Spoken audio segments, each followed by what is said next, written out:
Hi, good evening. This is a Supreme Court judgment, interesting judgment.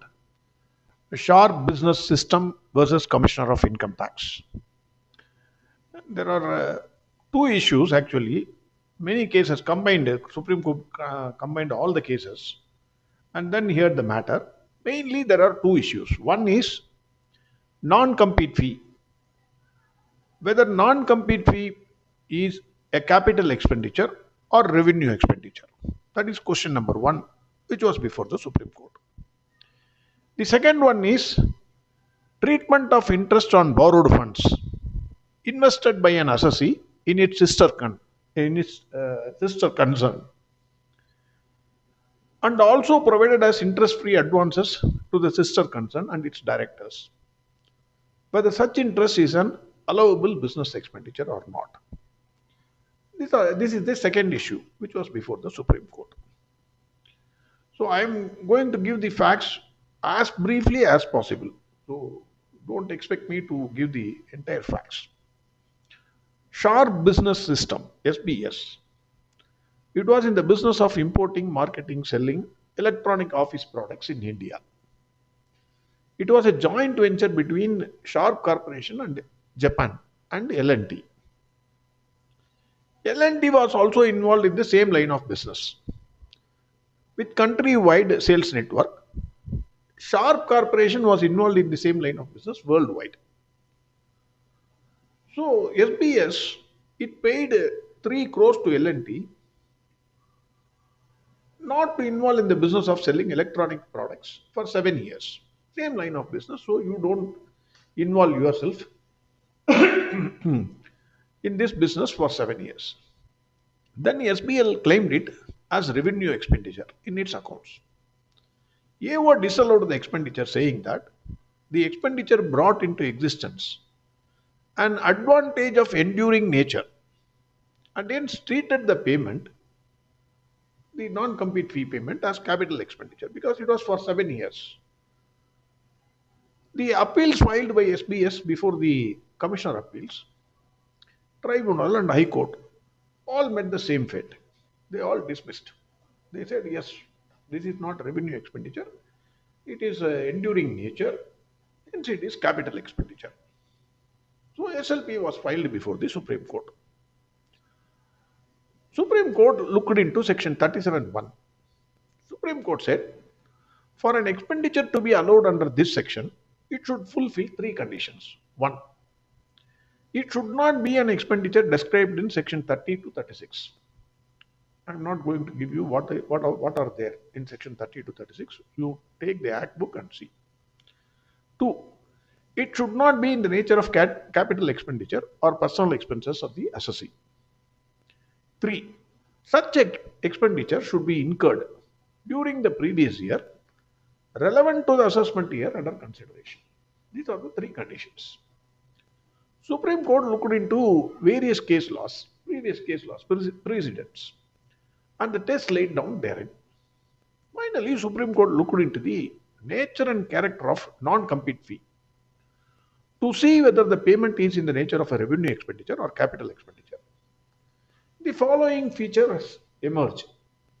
What is non-compete fee? Why it is paid? 1. Non-compete fee is paid by one party to another to restrain the latter from competing in the same line of business. That is point number 1. Point number 2. It may be by way of a written agreement or by oral understanding also. Point number 3. Restriction may be limited to a specified territory or otherwise.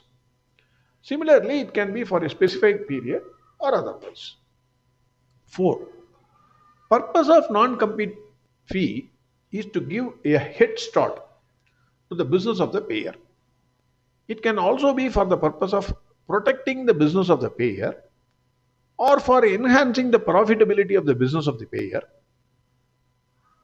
by insulating it from the competition. So to avoid competition, why he is paying non-compete fee? Just to avoid competition for certain years so that he will get settled in the business.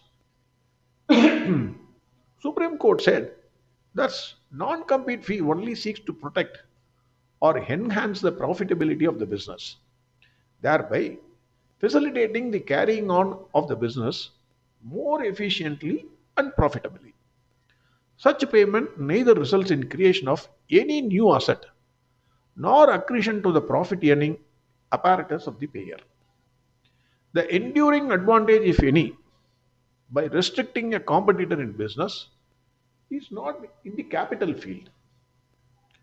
Supreme Court Supreme Court followed the judicial trend of earlier cases and held that the nature of expenditure cannot be determined by the length of the time over which the enduring advantage may inure to the payer. You should not see the length of time. Supreme Court said where the advantage merely facilitates in carrying on the business more efficiently and profitably, leaving the fixed assets untouched. The payment made to secure such advantage would be an allowable business expenditure, irrespective of the period over which the advantage may accrue to the payer by incurring of such expenditure. Supreme Court said that non-compete fee from the standpoint of the payer of such compensation is paid in anticipation that absence of competition from the other party may secure a benefit to the party paying the compensation. In this case, SBS. SBS has paid the non-compete fee. So it is only thinking that by paying this fee, I will get some advantage. However, there is no certainty that such benefit would accrue. Notwithstanding such an arrangement, the payer may still not achieve the desired result. It may come, it may not come. So it is uncertain. In the present case, on account of payment of non-compete fee, the SBS had not acquired any new business and there is no addition to the profit-making apparatus of the SBS. Assets remain the same. Expenditure incurred was essentially to keep a potential competitor out of the same business. Further, there is no complete elimination of competition. Such payment made by SBS to L&T did not create monopoly of business.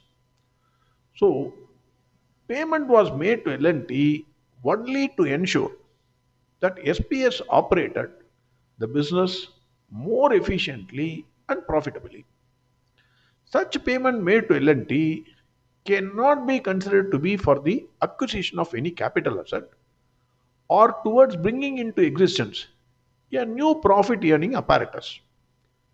On this reasoning, Supreme Court said payment made by SBS to L&T as non-compete fee is an allowable revenue expenditure under section 37(1) of the Act. So non-compete fee paid, if it satisfies the conditions prescribed in this judgment, then it will be allowable as a revenue expenditure. The next question before the Supreme Court was in a different case, interest on borrowed funds. It is not relating to SBS and L&T, it is relating to some other company. So it's a batch of cases. So that you should keep in mind. In this case, the issue before the Supreme Court was whether an assessee is entitled to claim allowance of interest on the funds invested in sister concern for acquiring controlling interest. The AO was of the view if the shares are acquired not as an investment for earning income but to acquire controlling interest in a company, then it would not be entitled to deduction of interest on borrowing.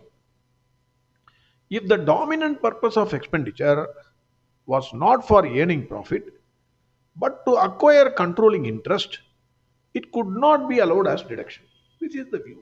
Your intention, your purpose is not for earning profit but for acquiring controlling interest. Hence, AO said, no, this interest is not an allowable deduction. Appeal to the CIT was dismissed, but ITAT allowed the case of the assessee. On further appeal to High Court, the department filed appeal. Department appeal was dismissed. That is, the assessee's case was allowed. Supreme Court noted section 36(1)(3) of the Act, Income Tax Act. This section says that deductions provided for the amount of interest paid in respect of capital borrowed for the purpose of business or profession shall be allowed in computing the income referred to in section 28. Supreme Court in SCA Builders case held what was relevant was whether the assessee had advanced such amount to its sister concern as a measure of commercial expediency. Once it is established that there was nexus between the expenditure and the purpose of the business, which need not necessarily be the business of the assessee itself. That is very, very important. Which need not necessarily be the business of the assessee itself. Revenue cannot justifiably claim to put itself in the armchair of the businessman or in the position of the board of directors and then decide how much would be the reasonable expenditure. Income tax authorities must put themselves in the shoes of the assessee and see how a prudent businessman would act. One has to see the transfer of the borrowed funds to a sister concern from the point of view of commercial expediency and not from the point of view of whether the amount was advanced for earning profits. No businessman can be compelled to maximize his profits. Supreme Court put a caveat here. It says it is not in every case interest on borrowed fund has to be allowed if the assessee advances to its sister concern. It will depend on case to case. Finish. So, a number of cases will come. Because finally, Supreme Court says, no, no, not in all cases. It will depend on case to case basis. So then you have to see what is the intention behind the investment, whether for the maximizing the profits or not. This has to be looked into. Naturally, income tax authority is not going to agree with the views of the assessee. So that is important. Supreme Court said in the facts of the present case, assessee had claimed interest on borrowed funds, which was utilized for investment in the subsidiary company. The investment was made for controlling the interest of the associate concern by purchase of shares. Thus, the investment was clearly for commercial expediency. That is main. So, the entire case depends on commercial expediency. Supreme Court agreed with the decision of ITAT, which was affirmed by the High Court, and so the assessee is entitled to claim the allowance of interest on the funds invested in the sister concern for acquiring controlling interest. That is what the Supreme Court says. Thank you very much. Have a great evening. Bye.